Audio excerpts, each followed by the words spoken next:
Oprah Winfrey did not feel that she could maintain her friendship with Meghan Markle. Now, I don't think that really means that Meghan is so much more evil than some of these other people that we've seen her with. But what I think it means is that Meghan couldn't do anything for her because Meghan has nothing to offer. And that's why I say I feel that she is a rebel without a cause. Meghan wants to make noise and make a ruckus because she thinks that that will mean that she's important.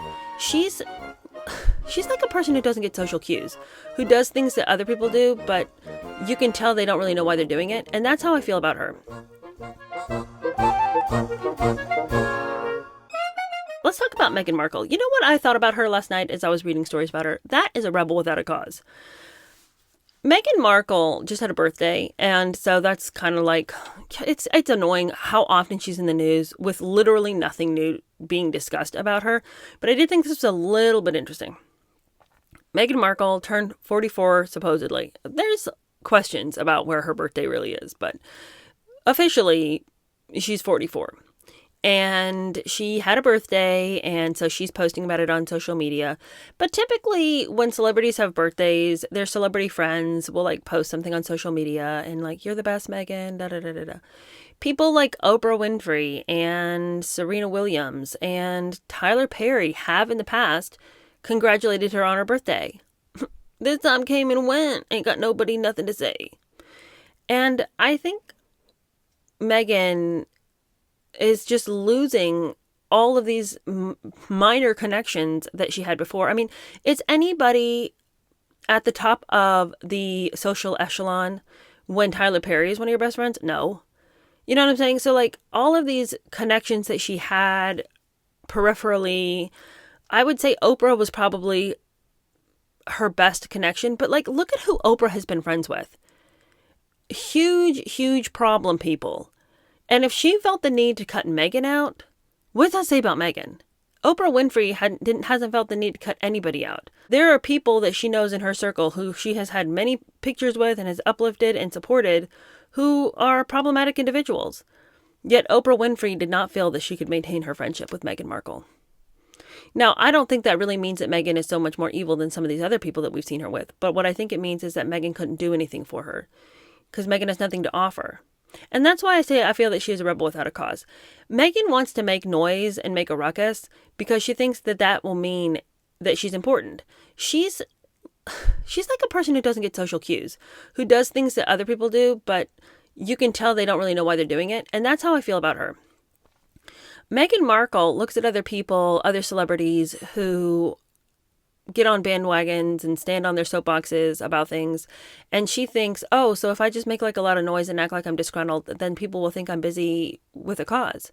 Like before she had known Harry or anything like that, and she was trying to make a lot of noise about like women's rights and stuff. And she went out and she made some wells in Africa and then just used those kids as like props for her photo shoot and her like fashion, photo shoot. And then, she went and she gave like the same speech constantly to, the UN Women's Council or whatever. She is constantly trying to be what she sees everybody else being, but she doesn't have anything behind her. So it's very easy, very quickly to see she's a fraud. And when she got with Harry, she did the same thing where she tried to pick up where she thought Princess Diana had left off. She 110% knew who Princess Diana was and every little thing about her. Well, what she wanted to believe about Princess Diana. I don't think she ever looked at Princess Diana objectively and thought, how did Diana contribute to some of the chaos in her own home? But anyway, she loved the narrative of this poor little victim who was put upon by the mean and nasty royal family. And, in their buttoned up ways were just trying to crush a free spirit.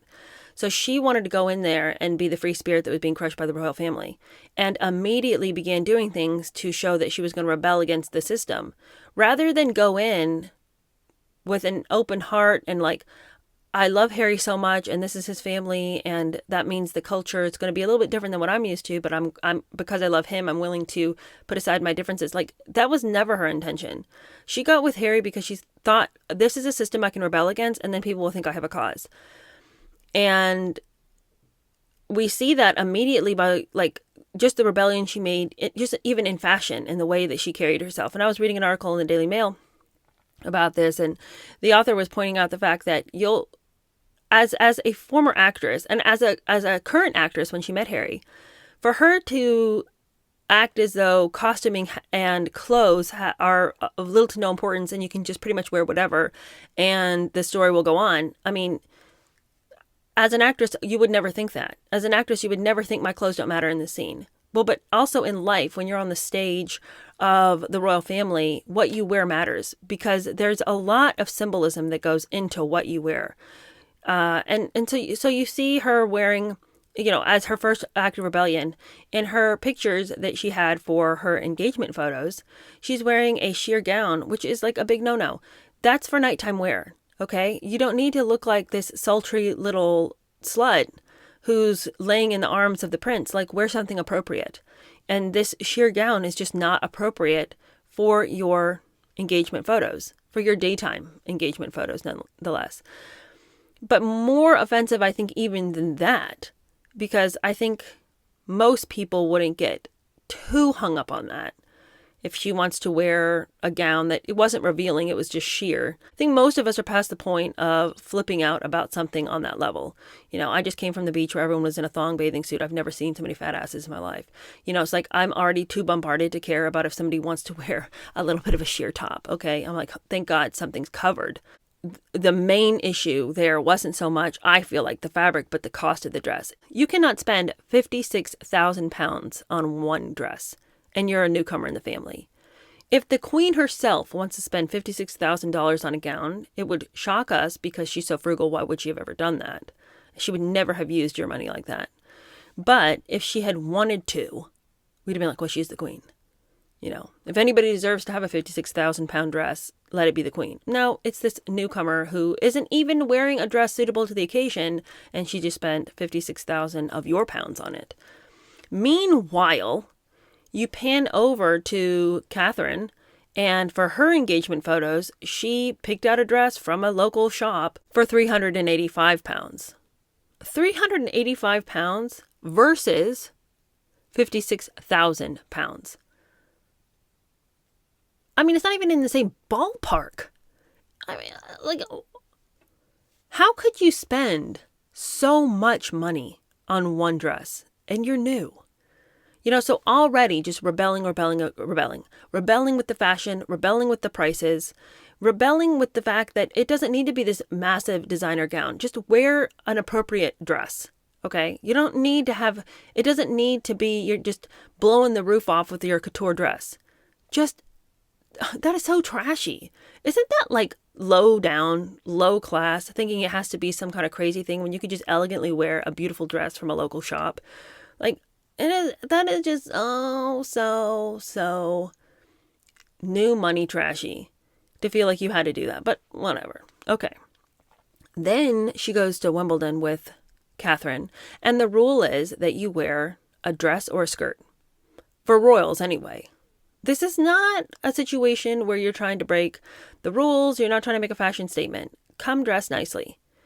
Oh no, she's got to wear some hideous white pants and some lame striped shirt. She looked rumpled and like she was coming from lunch at work. And she's like, I'll pop in and see, taking a little tennis. I mean, that's a work outfit.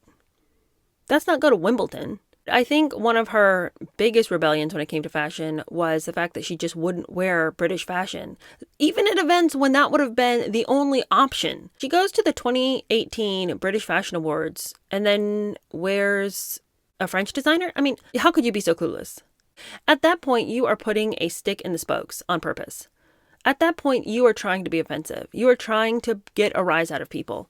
Also, in her maternity photos, rather than wearing a British designer, the way Catherine had and the way every other woman in the royal family has done when they have their picture taken with their new baby and the family, she couldn't be bothered. Again, another foreign designer. Just constantly breaking the rules because what? She wanted to be a rebel? For what cause? Diana's dead. Diana had problems because Diana had problems.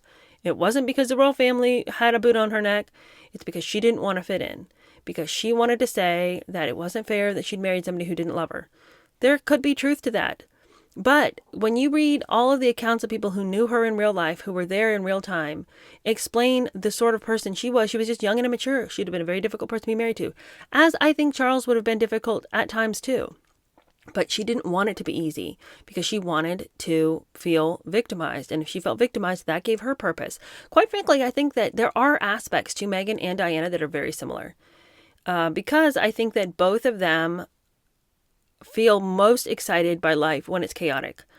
And both of them came from chaotic childhoods. And oftentimes you'll see people who came from chaotic childhoods cause drama because that's where they're comfortable. They're comfortable where there's a problem because that's how they grew up. And I don't know if they always like that. I don't know if they can always connect the fact that their actions are what continue to cause the drama in their now current homes. But I think that it's this thing where it's like, I feel most at ease when there's a problem, because when there's not a problem, I'm waiting for one. So if I can create the problem, then I don't have to get that sensation that it's just around the corner that everything's going to fall apart. Anyway, I hope Meghan had a good birthday. She said, she made some post in which she said, I had a great birthday thanks to my husband and kids. It's like she never even can bother to name Harry. It's like every single time she talks about him, he's just this sort of nebulous figure. Like you'd never know that she got her fame, fortune, and name because she married into the royal family. She always talks about him without naming him. Like, look, you don't need to protect his anonymity. All right. He's not one of your kids. We know you because we knew him first. And to always act as though he's just this player in her life, when she was asked on that one podcast about Harry and she says, that man loves me so much. Never once was she like, I love and adore Harry. Harry has done so many things. Let me count the ways that he has specifically supported me. It's always this nebulous guy, my husband, sometimes H, if she can manage to, throw that sound out of her throat. I just find it crazy that she can just seem like she's just living high off the hog when it's so clearly he's not doing well, but you wouldn't even know it from the way she acts. It's just like, it really feels like she's living her own life with her kids. And then like there is this guy that she's kind of dating and seeing sometimes. That's the vibe. They don't seem like a union anymore. It just seems like she's doing her thing and she hopes he doesn't sink. But if he does, sorry, there wasn't room on the door, Jack. That's how it feels.